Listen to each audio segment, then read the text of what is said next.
أعوذ بالله من الشيطان الرجيم. بسم الله الرحمن الرحيم. وأما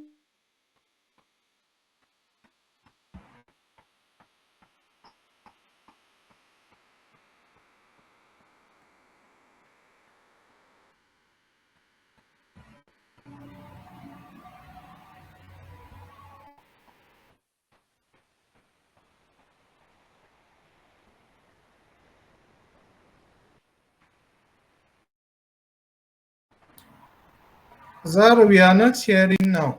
We are not hearing.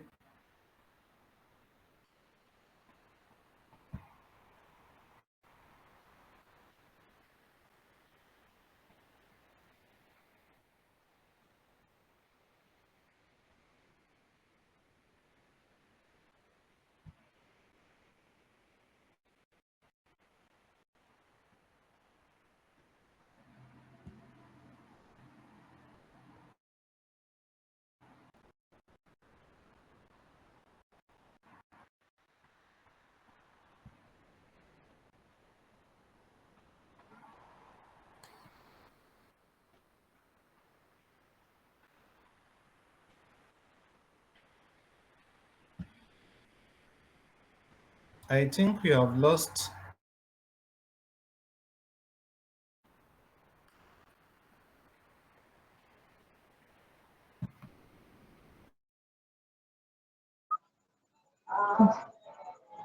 السلام عليكم. Walaikum salam. Continue, please. يخرج الحي من الميت ويخرج الميت من الحي ويحيي الأرض بعد موتها وكذلك تخرجون. ومن آياته أن خلق لكم من تراب ثم إذا أنتم بشر تنتشرون. ومن آياته أن خلق لكم من أنفسكم أزواجا لتسكنوا إليها وجعل بينكم مودة ورحمة إن في ذلك لآيات لقوم يتفكرون. ومن آياته خلق السماوات والأرض واختلاف ألسنتكم وألوانكم إن في ذلك لآيات للعالمين. ومن آياته منامكم بالليل والنهار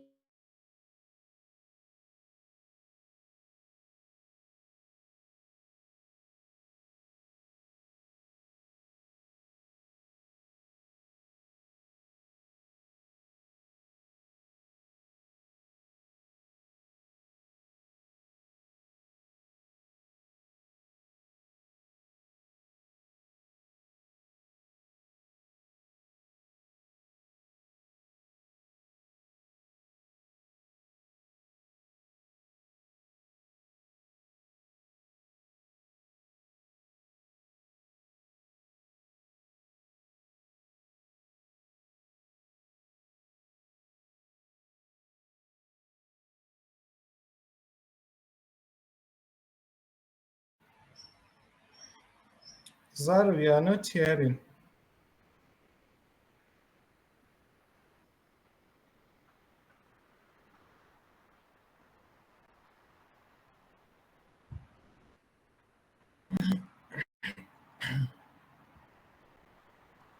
So I think Zara is having network issues. أعوذ بالله من الشيطان الرجيم بسم الله الرحمن الرحيم والصلاة والسلام على النبي السلام عليكم ورحمة الله تعالى وبركاته. We thank Allah subhanahu wa ta'ala for giving us the opportunity to continue our lesson in this book, 70 Cases in Islamic Family Law, a study based on Askari. Today is the second session. Yesterday we had an introductory class, and we discussed almost four cases. And today, inshallah, we are going to continue from case 5. But before we move to case 5, we are still in the discussion about guardianship conditions, which we need to know some key points and some important things here. We can see here in this guardianship conditions, we have a guardian who wishes to marry a woman under his care is permitted to represent both sides of the contract himself as the husband and the woman as her guardian. This is part of the question I sent yesterday in the group, which many failed to answer the question correctly. And as you can see clearly here, what he is trying to say is that you are a guidance to a woman which is under your care for years, or is it for years or 1 year, or any other uh, time you took in taking care of her. So now in the situation, since you are just her guardian and not her father and not any of her relation, in the sense that it is permissible for you to marry her. So if it is permissible for you to marry her, in the first instance, you will be the one to marry her out. So now, since you will be the one to marry her out, and now you are interested in marrying her, then you have to seek for her consent and her permission. If she gives you the permission, then you are going to marry her. So when you are going to marry her, you are going to serve as her guardian, and at the same time, you are the husband. So as the husband, it is either you like accept the offer of marriage by yourself, or you ask someone to accept it for you. That's why it is called a wakil, because wakil, it is something that you can just do it yourself, but you put someone to serve as an agent for you to accept that marriage for you. So in this instance, which we might likely see it like something which is not possible, but it is possible that you can serve as a guardian and serve as the same as the husband. So you give yourself that marriage and accept it for yourself. All is needed is to fulfill all conditions of marriage in terms of dowry, in terms of giving her what it is expected for her, and finding some witness which are going to witness this marriage. These are the only things you need to put into consideration. So here, the suitor chosen by the woman will take priority over the one selected by her guardian. So in this case, if you provide a suitor for her and she shows interest in another person, then the best thing for you is to allow her to choose the best suitor for her. The standard of suitability, kafaa, is based on religion. This is suitability, or you call it compatibility, which we call al-kafaa in Arabic. What do we mean by al-kafaa here? Is that are you compatible for that woman? Are you compatible for that lady? Is the daughter of the president compatible with someone roaming on the street because he is poor or something else? This is all things that you need to put into consideration. As far as Islam is concerned, what we agreed by compatibility is based on religion. There are other established opinions whereby they see that the daughter of the president is not the same thing as the person who is selling Indomie in the street. That is, the daughter of the president cannot be married to that person. But in reality, as far as that lady agrees with that person, then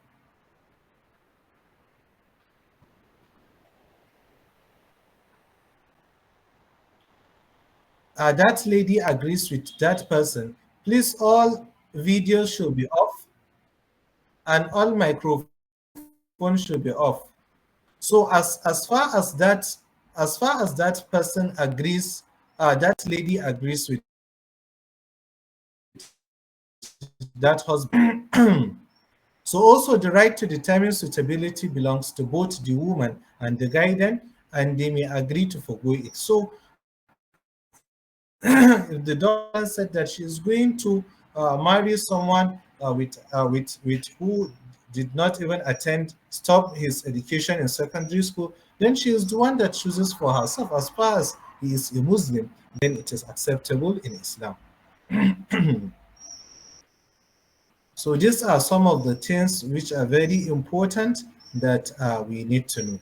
So inshallah, today we are going to continue from case 5, which is forbidden marriages, which we call al-muharramat, which are the forbidden marriages. As you can see, in Islam, we have forbidden marriages, we have prohibition based on blood relation, which is the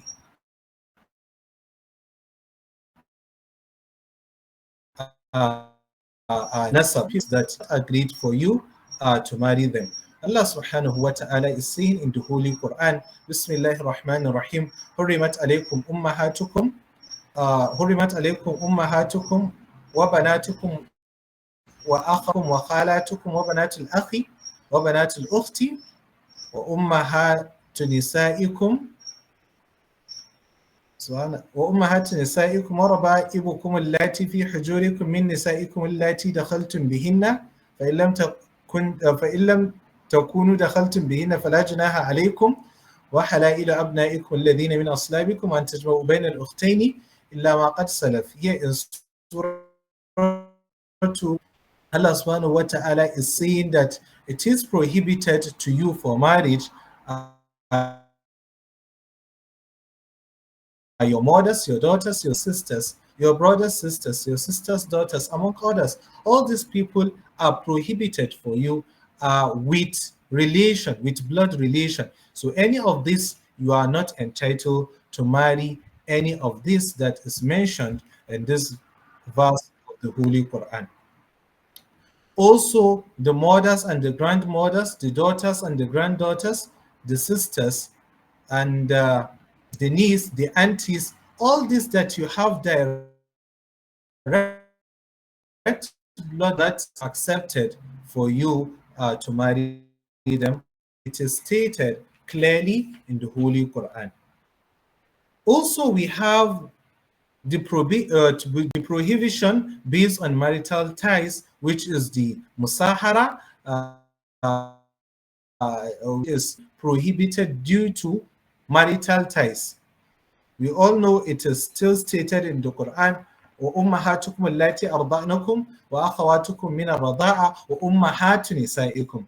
There that Allah subhanahu wa ta'ala is saying, وَأُمَّهَاتُ نِسَائِكُم, they are your wife's mother, that is mother-in-law.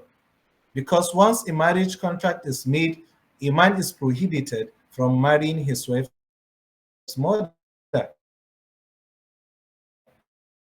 His mother's, if he has not yet consummated the marriage, because there is something we need to understand here. There is mother's-in-law and there is daughter of one's wife. So the difference here is that when you marry the daughter, even without consummating the marriage, then her mother is automatic prohibited to you. That is your mother's-in-law. But the situation whereby you started marrying the mother, and maybe when they are taking the mother to your house, she comes with her daughter, and you saw the daughter, you said, "Who is this?" And they told you that, "Here, this is my daughter, so person." So if you are interested in that daughter, you can divorce the mother and marry the daughter.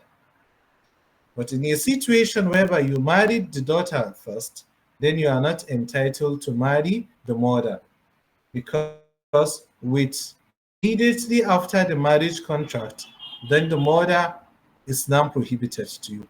So these are the things that's why Allah subhanahu wa ta'ala is saying, وَأُمَّهَاتُ نِسَائِكُمُ اللَّاتِي دَخَلْتُمْ بِهِنَّ فَإِن لَمْ تَكُونُوا دَخَلْتُمْ بِهِنَّ فَلَا جُنَاحَ عَلَيْكُمْ.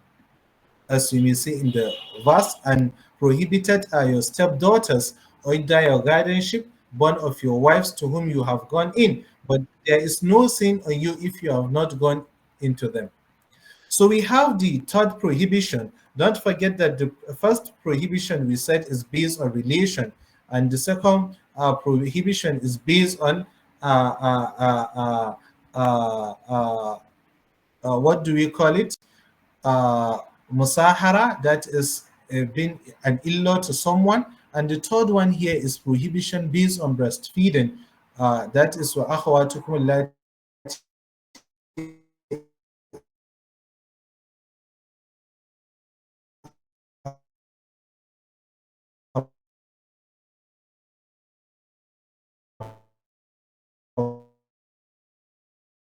by breastfeeding. Okay, this it is prohibited by breastfeeding, even though in this now we don't normally have such things of breastfeeding.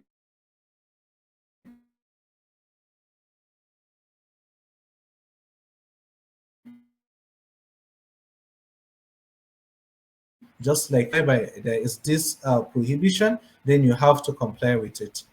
A part of the additional prohibitions we have two sisters at the same time. In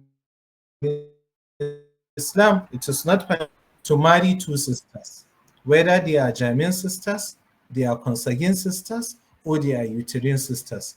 As far as they share the same father or the same mother or both, then it is not accepted for you to marry them. You cannot marry two sisters at the same time. So we have to understand this. But whereby you divorced one of the sisters, then you can marry her sister or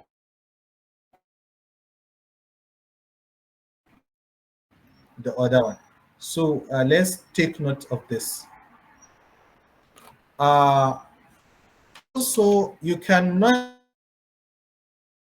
have paternal or maternal auntie, either paternal or maternal auntie. So when you marry a woman, you cannot marry her mother, you can her mother's sister, that is her auntie.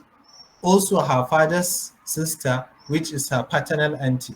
Any of this is prohibited for you. You cannot. So these are prohibitions that you have to comply with. When you marry this one, then it is not accepted for you to marry the other one. So now we are done with case 5. Case 6 is based on limitations on the number of wives. You know, in Islam, what is accepted for you is just for you to have 4 wives. You cannot exceed 4 wives in Islam. So you cannot exceed 4 wives in Islam.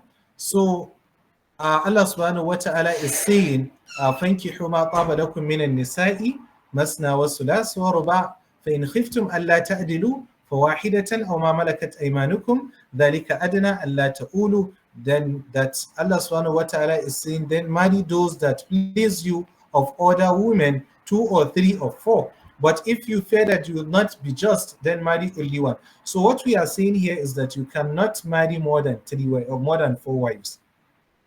The maximum you can go is 4 wives.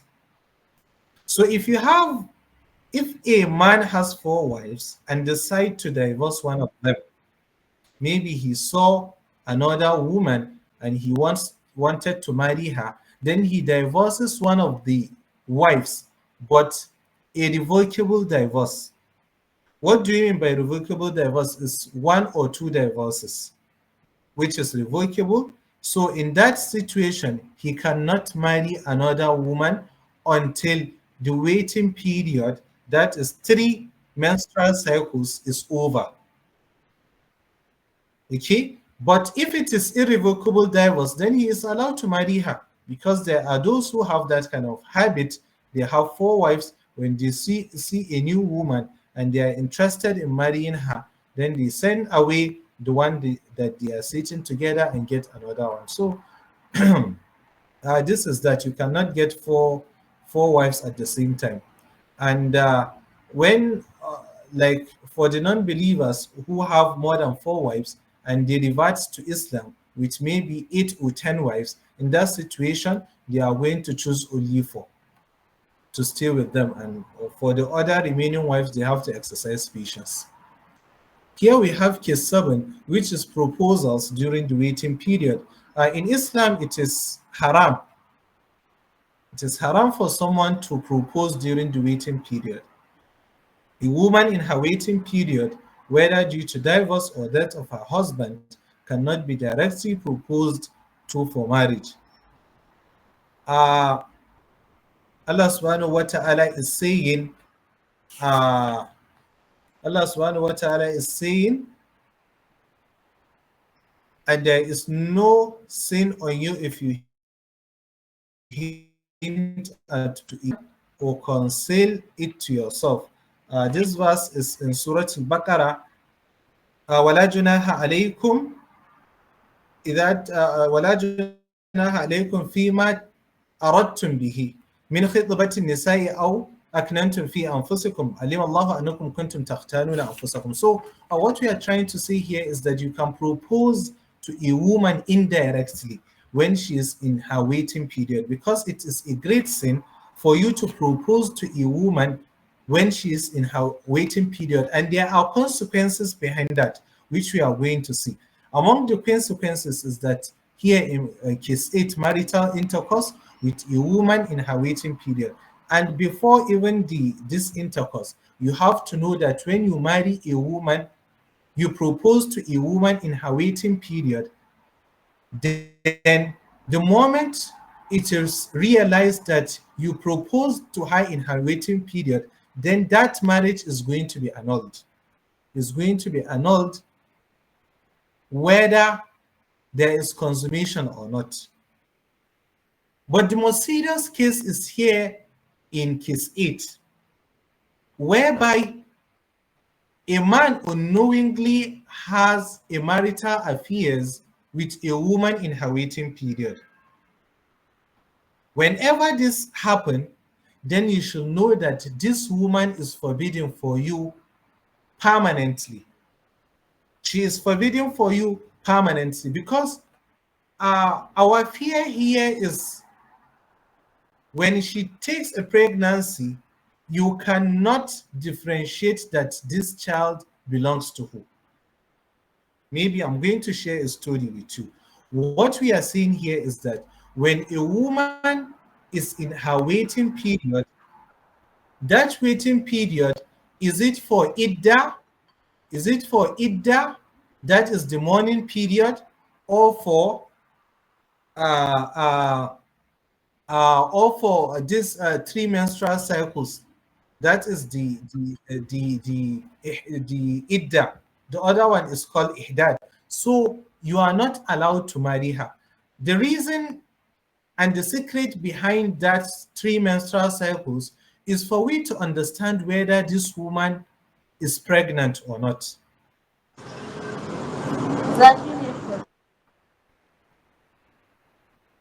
Is to understand whether this woman is pregnant or not.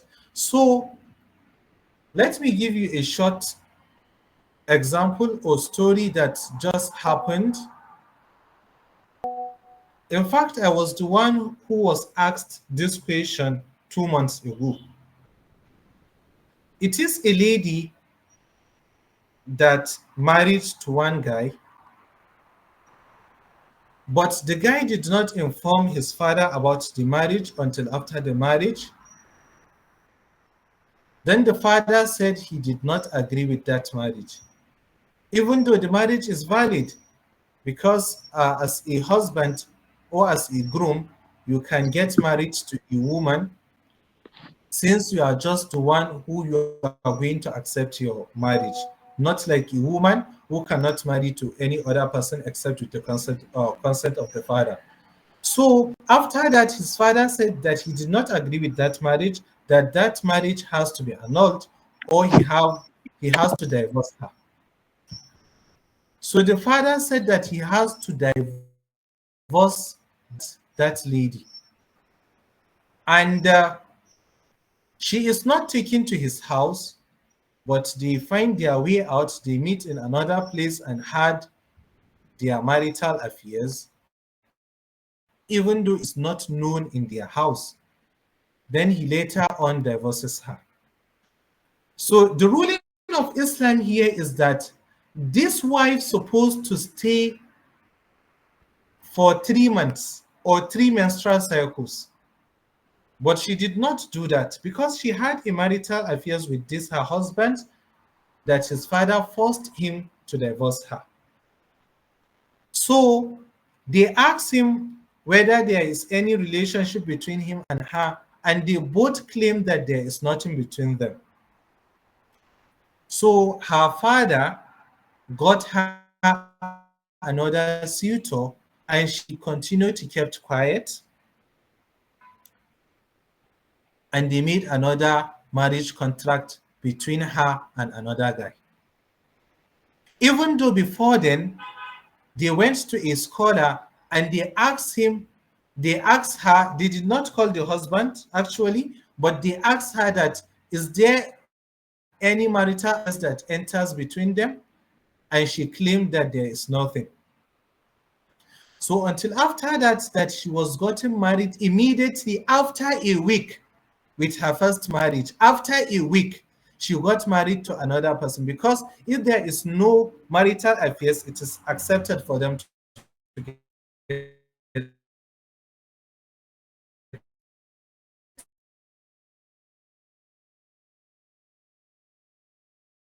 married. Her. And after a week, she called that first husband that she is pregnant. So that first husband was confused that, no, well, I don't care.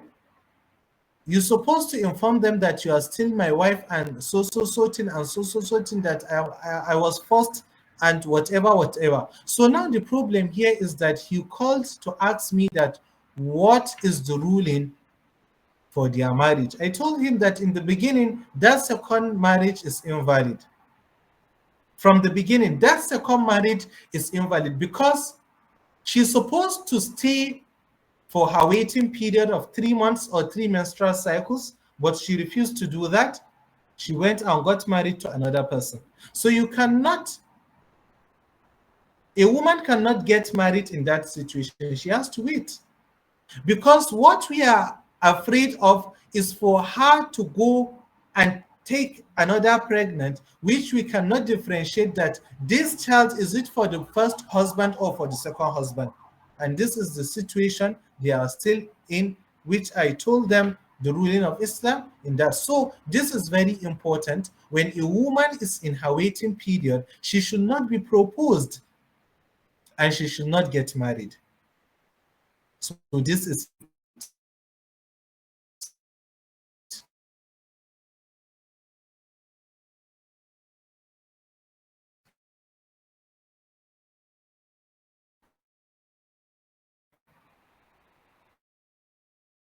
similar to divorce, but what they are trying to say here is that the situation whereby a woman is in her waiting period of the three menstrual cycles, then her husband is dead, so now she is going to transfer her waiting period from that three menstrual cycles to 4 months, 10 days.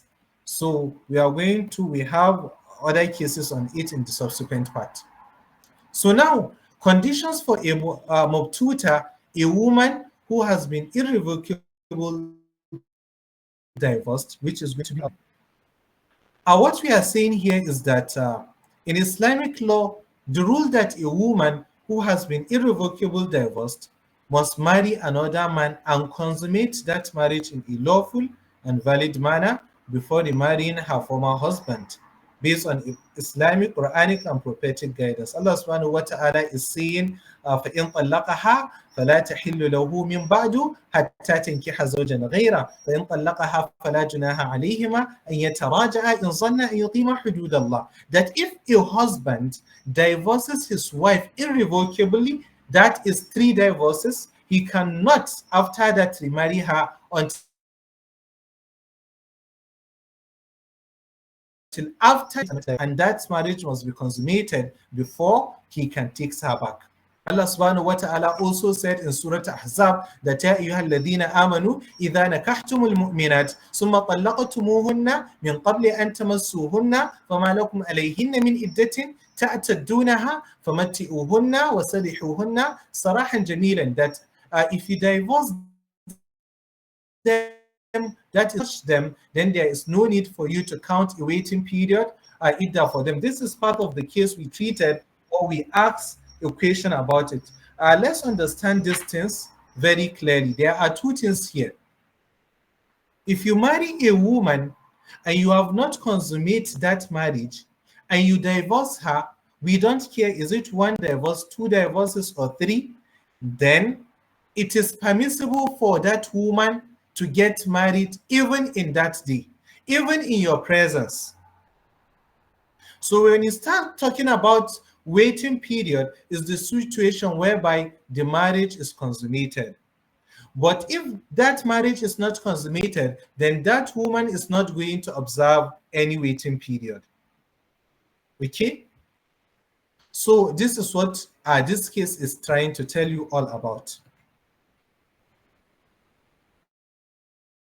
We have something we call auren kashe wuta in Hausa, whereby a man or a husband will agree with another person, or the wife will agree with her former husband that she is going to go and marry someone. After she marries him, then they are going to annul the marriage so that she can come back to her first husband. So if a woman and her new husband agrees on that, so in Islamic law, waiting is impermissible. Okay, here is the case in the next case, which is case 11, as you may see. You can see here, case 11, intention to make her permissible for the first husband. If a woman remarries and her new husband's intention is to make her permissible to her first husband, this does not make her lawful. This does not make her lawful. Please, let's understand this. It does not make her lawful to both her previous and current husbands. What are we trying to say here? What we are trying to say here is that this marriage is invalid. The second marriage is invalid.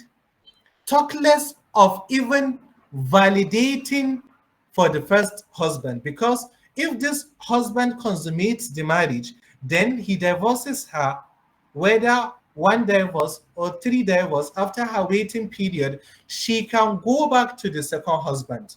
But what we are trying to say here is that if their intention is for him to make her permissible for the first husband, then this marriage is invalid. Whether he consummates the marriage or not, even if after he divorces her, she cannot go back to her first husband, because the purpose of this marriage is for her to be permissible for this first husband. So in this case, she is not going to be permissible for him. So let's take this very serious.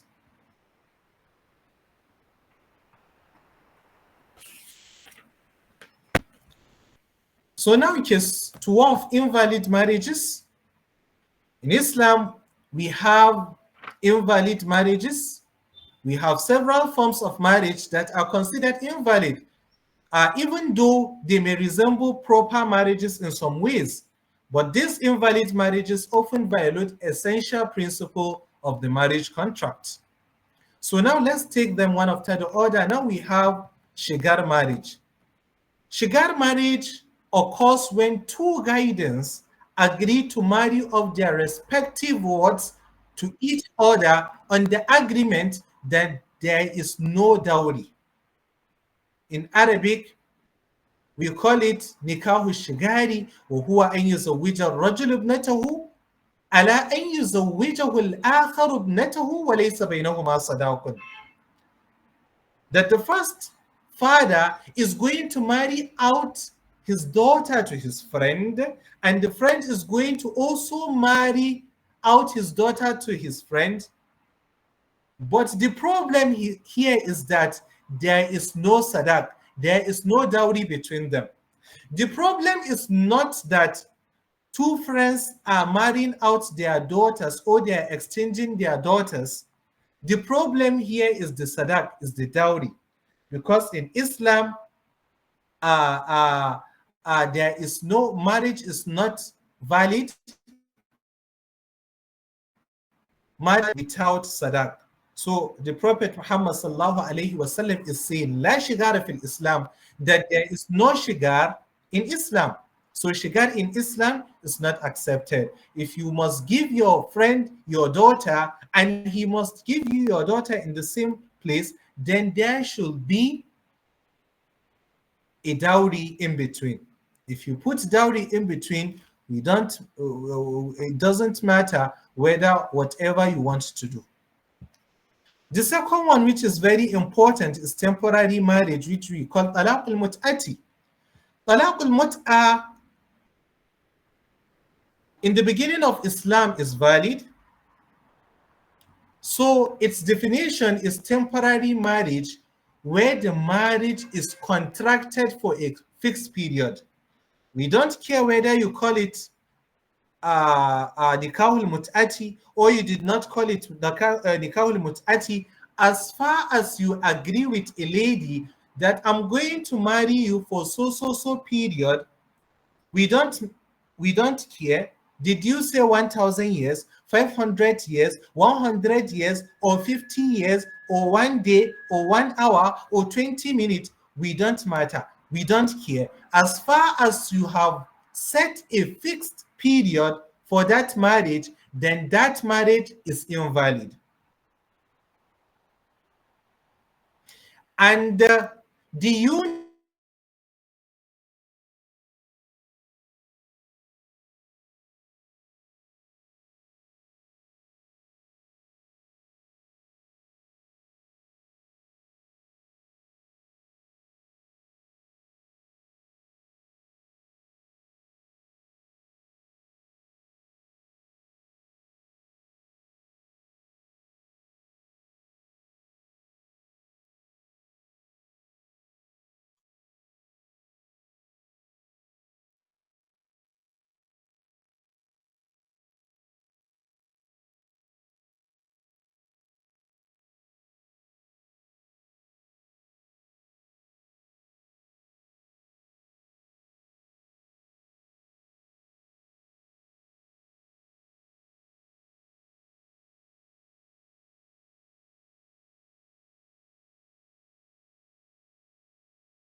Assalamu alaikum.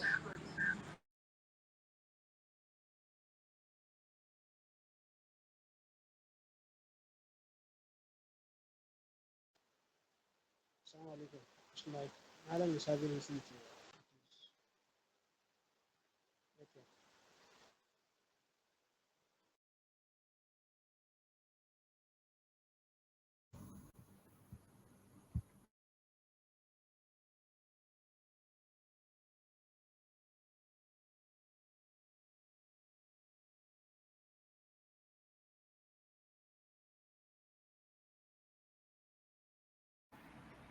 Assalamu alaikum. Sorry for the network interruption. You know how things work in Nigeria. So I don't know what happened that the network went off.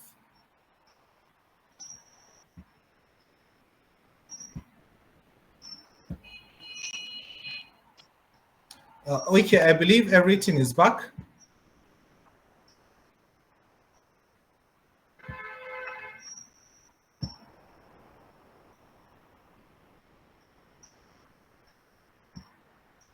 Okay.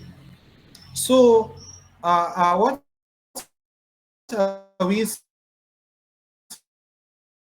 saying?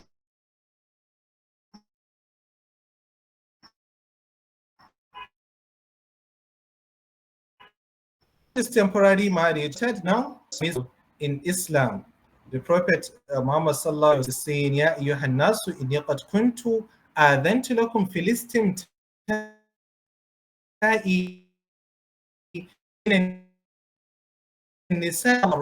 before this is permissible for you. I had permitted you mut'a before, but Allah subhanahu wa ta'ala has now forbidden it until the day of by Muslim. So please, nikahul mut'ati is not accepted, whether you call it nikahul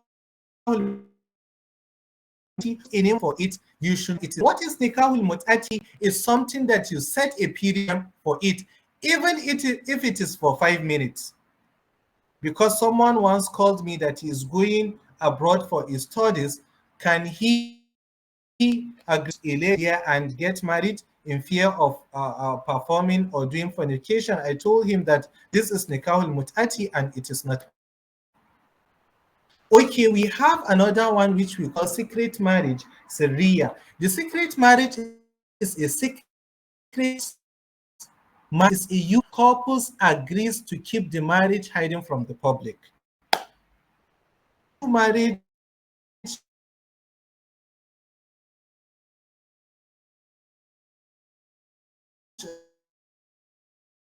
without any so lady in Islam, this is not accepted. This is not accepted because Prophet Muhammad أعلنوا هذا النكاح واجعلوه في المساجد the marriage and let it be in the mosque and beat drums to announce it. So in Islam, it is looking for marriage that they want you to hide. When you are looking for it, you should so that also have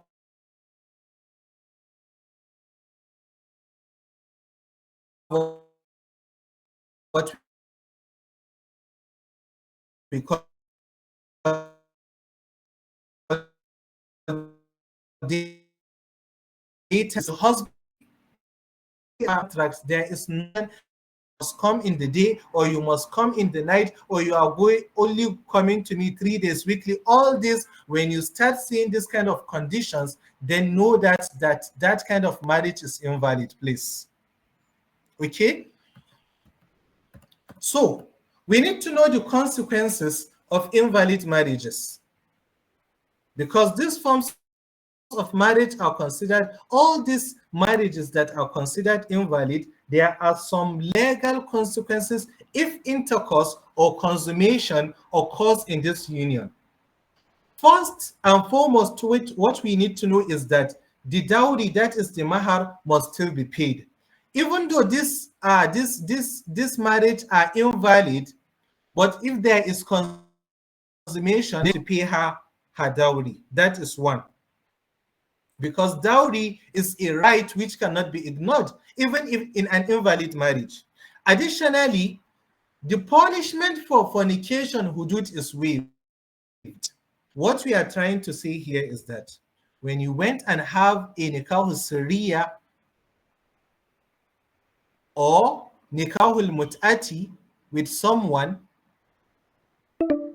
since it is going to be something that you are going to agree, you are going to put everything, invite others and put everything. No, what we are trying to say here is that if that occurs, then you have to pay her dowry. And if you had an intercourse, that is not going to be considered as zina, even though the marriage is invalid. It's not going to be considered as zina because there is siga, they have contracted the marriage, even though what you did is haram, but you cannot be said that you commit zina. Please, let's take this very important.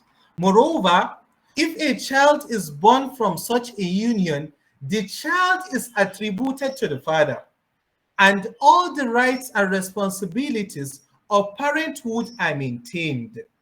What we are trying to say here is that this son is going to father.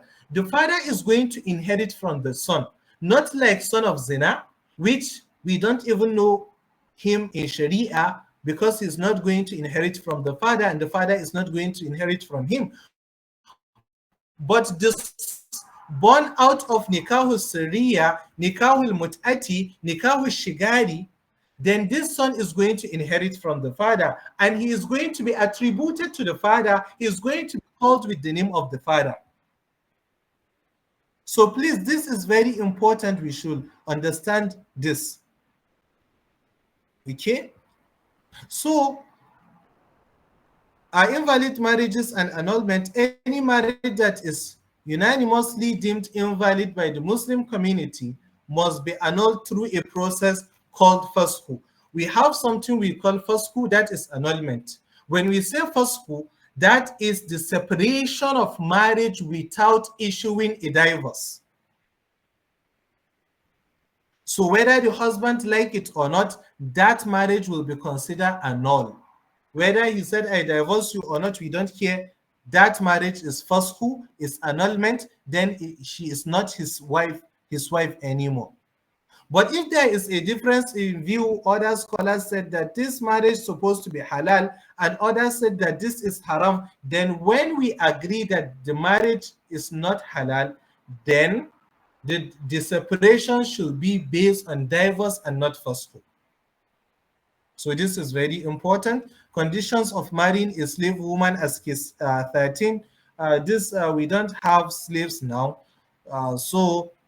But you should know that when you find out trying to marry a slave woman, then it is first thing what we are going to consider that you are unable to afford to marry a free woman. That's what is causing you to go for the free woman. And maybe you are fear of committing sin, that is fornication. That's why you will be going to marry a slave woman. And know that when you are marrying a slave woman, let her be a Muslim. Don't go and marry a slave woman and she is not.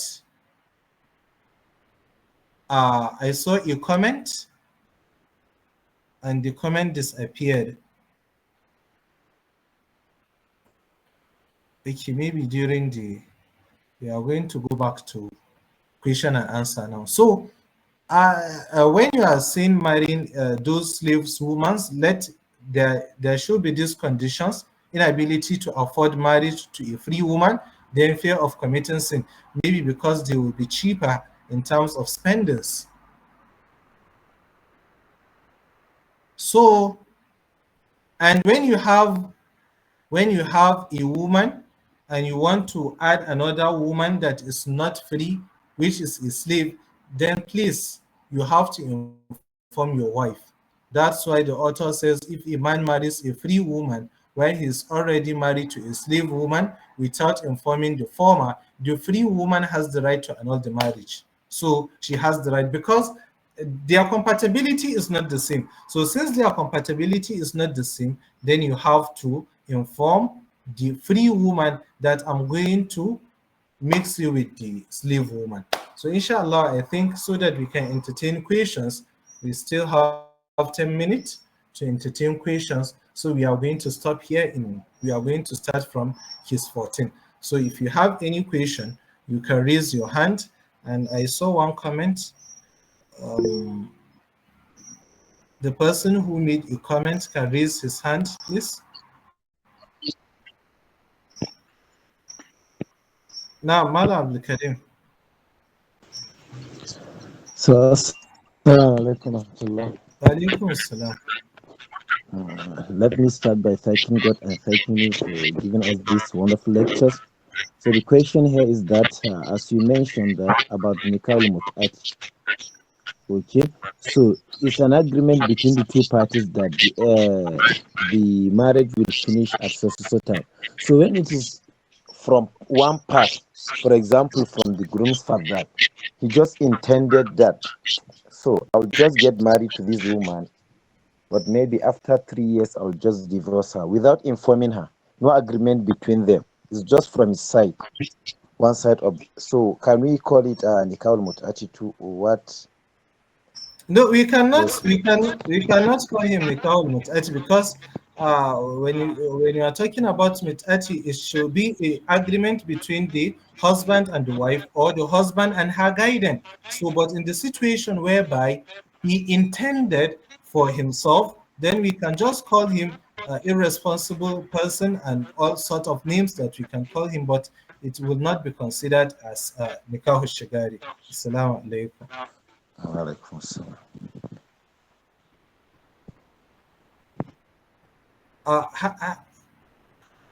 Hajia Latifa, it seems like I saw your comment, but I don't know where to search for comments, so I cannot read the comment. Please, you can unmute your mic and speak.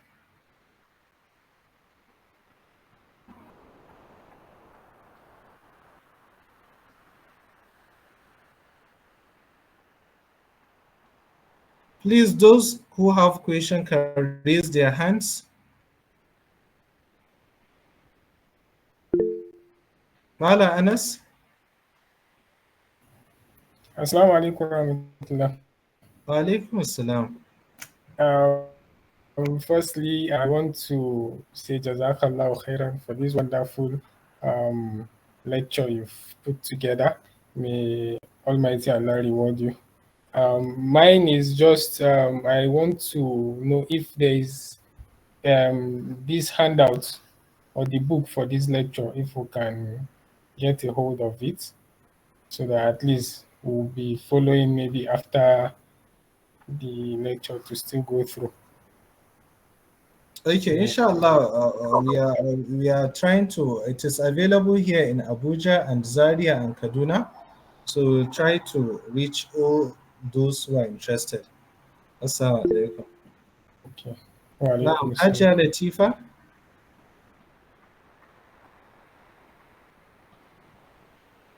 Yeah, assalamu alaikum. So I was commenting about the topic we are discussing now. It's like most of Arabs now, what I currently observe, and I saw a couple of interviews and videos about that, it's like they are increasingly engaging in the contract marriages and the employment, like union, like that.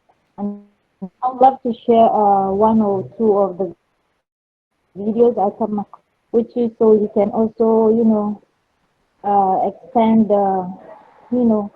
about those issues happening. So I don't understand that they are Arabs, right? So they are the origin. I wouldn't say origin, but they are closest to the, the Prophethood and the Sahabas and all that. I don't understand why they are so engaged into those kind of acts.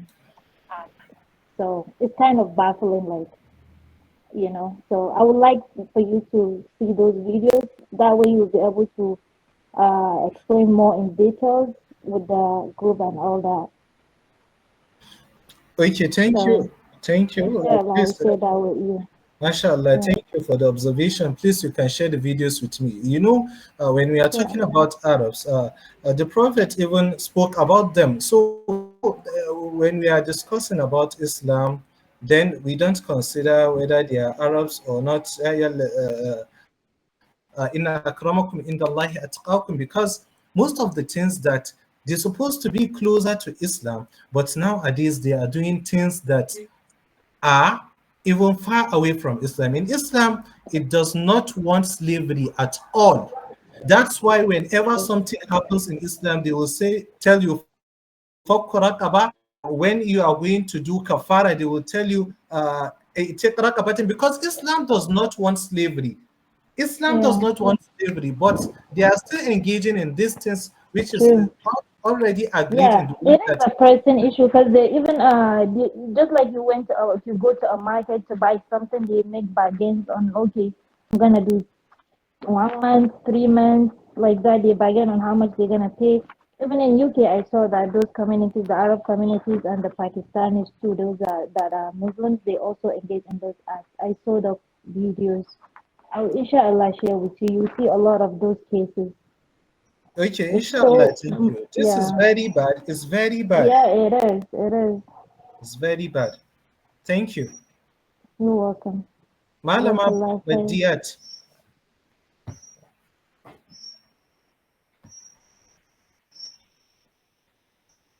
Malama Badiat, you can unmute your mic, please. Assalamu alaikum. Walaikum assalam. Good evening, everyone, and thank you for the class today. I just want to add on what one of the students asked about the handout. For us that we are not living in Nigeria, how can we get it? Can we have it the software copy of the lectures, this book that we are using in the class, because we are not in Nigeria, we cannot get it in Abuja or Zaria. Okay, please, you can speak with me. You can just direct message me. We are going to discuss on that. Inshallah, we'll find a way to send it to you. Thank you.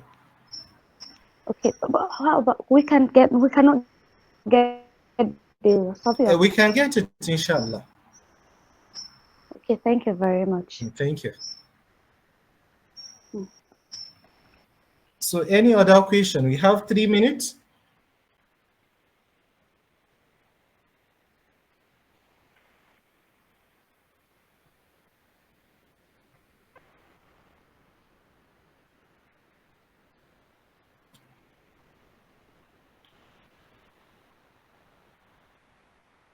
Now, Malam Abdul Karim. I need more elaboration about this, as mentioned, Nikahul Shigar.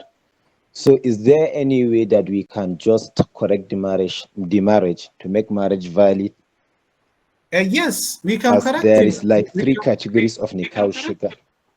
Okay, yes. The 3 categories of Nikah Shigar is one of them is that one of the parents is going to give out his daughter to his friend, but he's going to pay the sadaq for her, and the other one is going to give without sadaq, or the other way around. So that one that the sadaq is being paid is valid, and the one that sadaq is not paid is invalid. So how we are going to correct or validate that kind of marriage is for you to pay that sadaq. If that sadaq is being paid, then the marriage will be validated, inshallah. Assalamu alaikum. Thank you. Walaikum assalam.